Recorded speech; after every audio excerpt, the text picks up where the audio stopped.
menjadi seorang ibu Persib? Alhamdulillahnya happy karena happy-nya dalam versi beda ya Kak. Iya. Happy-nya aku udah jalanin semua yang tadi kayak aku cerita gitu.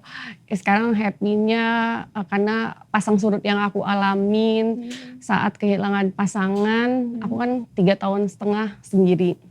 Saat 3,5 tahun sendiri itu aku ngalamin kayak yang mendekatkan diri pada Tuhan. Karena proses mendekatkan diri itu sampai aku berhijab kan Kak. Saat aku kehilangan itu baru kita kerasa ternyata yang dekat sama kita tuh Tuhan sama pasangan yang nggak akan meninggalkan kita, tapi pasangan udah nggak ada lagi gitu.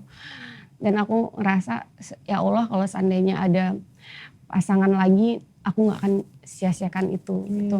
Jadi cuman minta sama Allah digantikan dengan yang lebih baik lagi. Saat ada aku nggak akan menyanyiakan itu. Tapi gantikan dengan yang lebih baik lagi, yang versi yang kita mau gitu.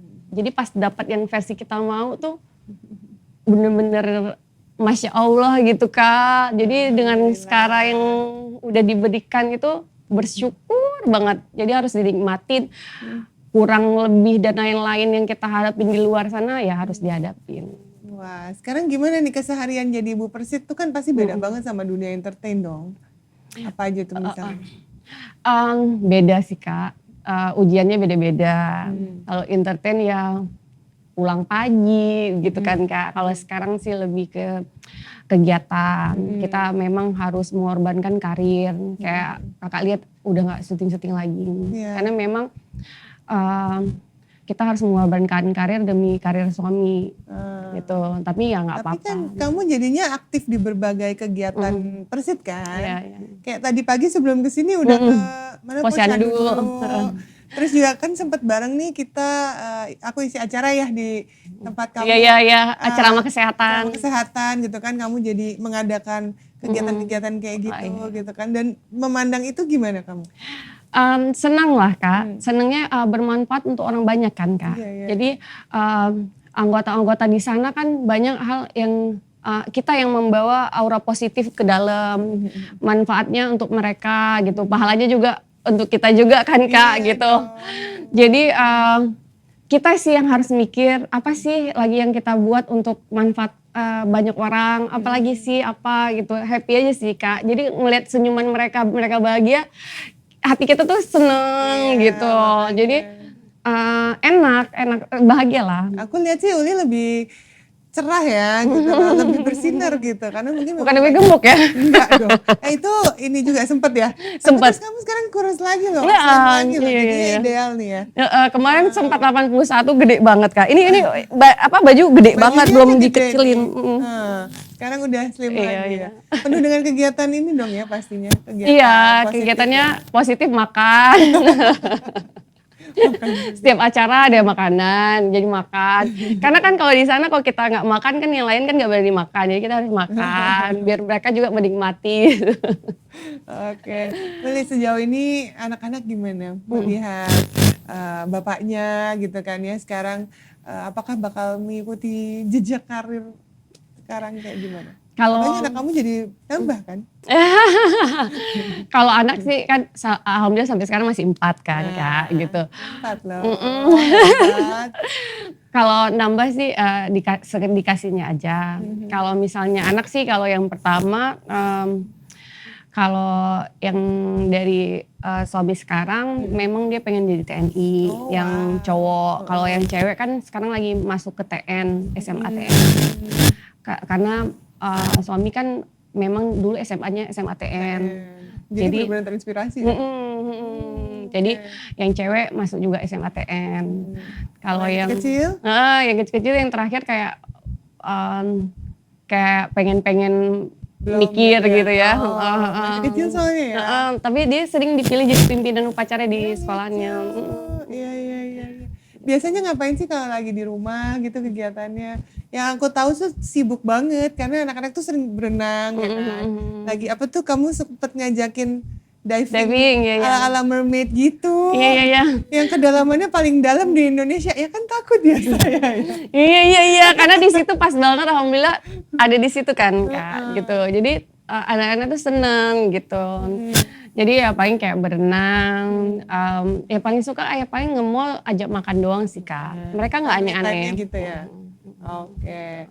Kalau misalnya jalan-jalan traveling menghabiskan waktu sama keluarga gitu masih sempet nggak sih Bu Persit tuh?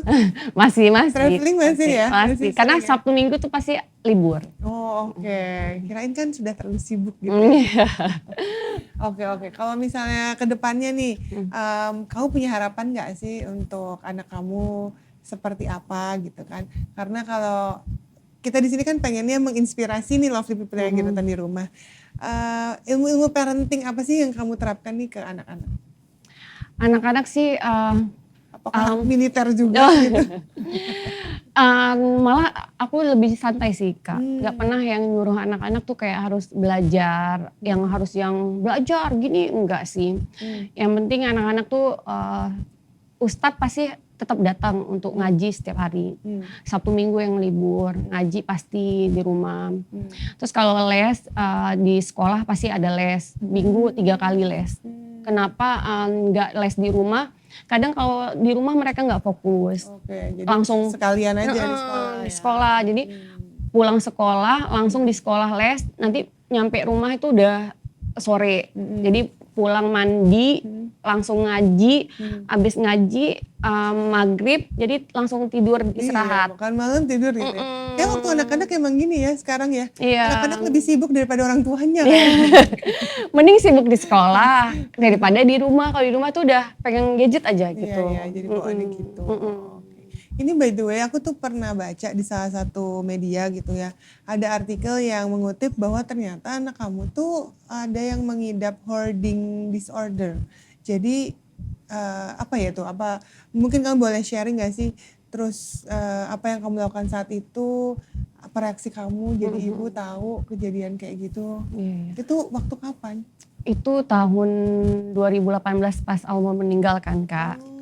Jadi waktu itu sih aku awalnya nggak ngeh.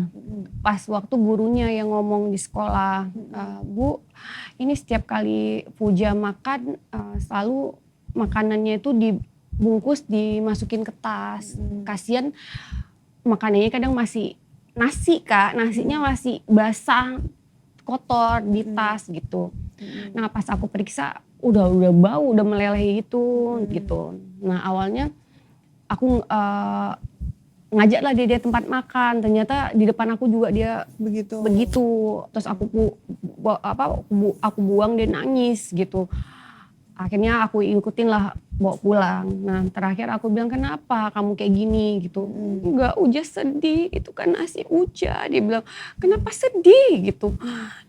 Uja sedih kalau dibuang nanti gimana nasi Uja gitu. Jadi dia mulai netesin air mata gitu. Ternyata dia bukan mau ngutip sampah, jadi sedih gitu. Perpisahannya itu, Kak. Nah akhirnya disitulah aku ngerasa dia sedih sama benda itu kalau dibuang. Nah jadi kalau misalnya kita ke hotel, itu aku ngerasain semua, misalnya nginep di hotel liburan, semua tuh yang sampah-sampah di hotel tuh aku ngerasain, aku bawa pulang itu ngerasa. Itu sampai kita minta yang punya plastik sampah itu sampai bawa segitu banyak, Kak. Itu aku pernah sampai aku yang berebutan gini-gini tuh, atau Uja enggak jangan gitu. Dan dia pernah yang sampai dia pegangin sofa hotel tuh, enggak, jadi sampai gitu-gitu. Aku kalah, kenceng banget dia pegangnya gitu. Dan berapa kali kita turutin sampai kamarnya itu sampah. Dan posisi kita buang tuh selalu kalau dia pulang pergi sekolah kita buang. Nah pas dia pulang sekolah dia cari yang gak ada sampah-sampah itu, dia nangis gitu. Jadi posisi kita buang tuh kalau dia gak ada di rumah kayak gitu. Nah terakhir aku ngomong sama temenku bilang coba aja ke skater. Waktu itu lagi COVID, selalu skaternya lewat online. Kata skater, untung nggak usah pakai obat. Jadi dia kayak bercerita aja gitu. Biar terapi gitu. Terapi. Nah akhirnya berubah itu sedikit demi sedikit pas waktu aku nikah lagi, Kak. Ternyata perlu sosok.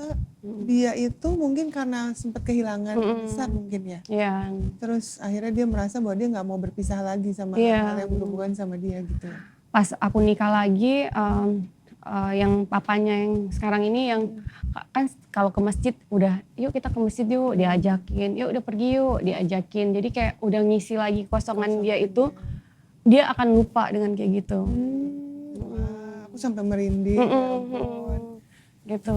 Gitu. Dia emang agak sensitif. Dia sensitifnya di sekolah pun pasti dia sendiri yang banyak laporan guru. Laporannya lebih ke misalnya, Bu, kalau Puja ini kalau temennya agak ini dia agak langsung nangis marah ya gitu. Agak misalnya contohnya, ih Puja kamu ini ya ini gitu. Dia langsung, kamu kenapa sih ngomong kayak gitu ke aku? Dia langsung gitu. Karena dulu dia terus yang dibully Kak. Dia sempat kena bully di sekolah juga. Misalnya, ih papa kamu meninggal kan? Papa kamu gak punya papa kan? Gitu. Serius? Kayak gitu Karena kan jadi bahan. sempat masuk TV. Iya. Jadi kan tahu papa dia yang meninggal kena tsunami itu kan gitu. Jadi sekolahnya tuh tahu dia. Iya, tapi kan kok bisa ya tega banget ya kayak gitu jadi bahan. Pulang ke rumah, mama itu teman Uja semua pada bilang Uja gak punya papa. Itu yang buat dia. Kasihan. Terus apa yang kamu lakukan saat itu? Menguatkan dia? Kamu sendiri juga pasti hancur. Oh iya. Kita tuh, aduh kalau orang tuh gak ada yang tahu Kak. Aku makanya ini mencoba untuk santai sih gitu. Aku udah kayak, maksudnya kita udah kayak udah bahagia kan gitu kan. Iya. Karena 3 tahun setengah tuh lama banget Kak. Dulu gitu, kerasa gitu. Karena waktu itu aku sampai minta adikku tinggal di rumah. Kan aku ada adik cowok kan, TNI adikku gitu. Jul tinggal di rumah lah gitu. Temenin kita soalnya kayaknya Pujanya harus ada cowok. Sampai tidur sama dia Kak. Karena pulang nangis sekolah, pulang nangis. Jangankan itu, kita liburan ke hotel pun ngelihat di kolam renang ada ada kayak orang tua main di kolam sama anaknya, dia lihat gitu. Jadi aku ngerasa banget sih kayak gimana hati dia gitu. Aku sampai yang udah kayak gitu. Dan aku pernah juga ngalamin tidur sama dia ambil bantal guling nangis pun. Uja kenapa gitu? Enggak. Jadi dia semua dipendam gitu kan. Ya. Karena dia deket banget sih. Ya. Oke, mungkin boleh di-share nih, mungkin kalau ada ibu-ibu di luar sana yang lagi menyaksikan anaknya punya gejala-gejala yang serupa nih gitu. Apa yang harus dilakukan? Mungkin ada tips dari kamu? Sebenarnya sih walaupun hati seorang ibu pasti di saat itu pasti rapuh juga ya Kak. Iya. Apalagi banyak sih waktu itu ibu-ibu yang DM aku. Yang waktu mungkin ada berapa ngelihat kejadian ini yang mereka baca. Pasti ibu aku juga baru kehilangan suami gitu. Gimana sih ngelakuin itu gitu. Sebenarnya kita harus dekat juga sebenarnya sama Tuhan juga sih Kak gitu. Kita nggak bisa. Aku juga nggak bisa bilang gimana caranya waktu itu juga aku juga kalau inget kayak gimana bisa aku kuat tuh juga nggak ngerti sih Kak. Rapuh. Dan gimana buat anakku juga kuat tuh sebenarnya harus ada dukungan orang keluarga sih. Keluarga. Karena waktu itu juga aku sempat drop juga gitu. Karena banyak sih anakku sakit waktu itu, aku nggak bisa ngapa-ngapain dan banyak apa ya, aku nggak bisa bilang bohong kalau aku sok-sok kuat. Kan bisa sih aku bohong ngomong apa aja gitu ya. Dukungan keluarga sih aku lebih kayak orang tuaku, ibuku gitu, adikku yang ngomong gitu. Jadi lebih kayak dukungan orang tua. Terus yakinkan ke diri suatu saat kamu pasti akan bahagia gitu. Waktu itu tuh sering banget kepikiran ke aku kayak gini. Afirmasi ya? Iya, lebih kayak gini. Gak mungkin Allah kasih kamu kayak gini, gak ngasih ending yang bagus, bahagia. Itu tapi bener Kak, bener. Aku gak sedih ya, karena aku pernah kepikiran gini. Ya Allah gitu, kok dari semua orang segini banyak di dunia ini kok kamu milih aku gitu kan. Kan masih ada orang lain gitu, kok aku sih kayak gitu kan. Terus emang aku buat dosa apa ya sampai kok kamu milih aku kayak gitu. kan nggak ada kepikiran di dunia ini aku dilahirkan tiba-tiba anakku kehilangan bapaknya, aku kehilangan suami gitu kan. Karena waktu pada saat itu pun aku tuh kadang ada sih kalanya pernikahan kita itu di usia pernikahan 5 tahun kadang kita nggak terlalu cinta kan sama suami kita. Kadang kita juga mikir ya sudah menjadi satu keluarga gitu kan. Tapi juga aku nggak milih juga untuk kehilangan suamiku, kamu ambil gitu. Tapi jangan juga anakku kamu buat kayak gini gitu kan. Tapi jangan juga aku kamu buat kayak gini ya Allah gitu. Tapi di satu sisi aku mikir tapi Allah pasti nggak buat aku kayak gini terus kan gitu. Karena di saat itu kan Kak ada rasanya kayak orang tuh ninggalin kita Kak semuanya gitu. Jadi kayak apalagi kan aku di Jakarta kan sendiri gitu. Nah kita punya namanya keluarga Seventeen tuh pun pada nggak tahu dah kemana. Namanya juga Jakarta Kakak tahu sendiri kalau orang pada sibuk ya sudah. Kita ada aja orang sibuk nggak akan ngeliat kita. Apalagi saat kita bukan siapa-siapa gitu. Ya udah kita cuman sendiri aja. Jadi kayak anak sakit kita ngurusin sendiri, kita kerja sendiri, semua sendiri gitu. Yang ada siapa ya cuman keluarga. Keluarga ya anak-anak. Cuman di hati aku cuman gini, ya Allah kalau seandainya aku nggak bisa jadi orang sukses, suatu saat jadilah anak-anak ini sukses ya Allah yang bisa ngangkat derajat aku. Dulu aku mikir cuman gitu Kak. Aku nggak bisa sukses, anak-anak sukses, orang-orang yang nyepelekan aku ya suatu saat bisa lihat aku sukses gitu. Wah pasti perjuangan kamu waktu itu juga berat banget apa yang dialami. Tapi kamu kan tetap survive terus bertahan, berjuang untuk anak-anak kamu gitu ya. Mungkin bisa dikasih pesan-pesan nggak untuk mereka? Kalau nonton ini, kalau untuk mereka dewasa nanti, apa ada yang ingin kamu sampaikan? Ngomong langsung ke sini. Buat anak-anak semua, percayalah takdir Allah itu pasti sudah ada sama kalian sejak kalian lahir. Yang penting tetap jangan lupa kewajiban sholat, selalu udah seperti pesan papa lah, jangan lupa tinggalkan sholat, tetap saling menghormati orang tua, kejar cita-cita, pokoknya jadi orang baik, dan kejarlah cita-cita kalian, jadi orang sukses. Pokoknya mama sama papa sayang kalian semuanya. Gitu aja. Wah, thank you so much Uli. Semoga sukses terus, bahagia terus ke depannya. Thank you. Terima kasih Kak. Dan untuk semuanya jangan lupa saksikan episode selanjutnya. Dan see you.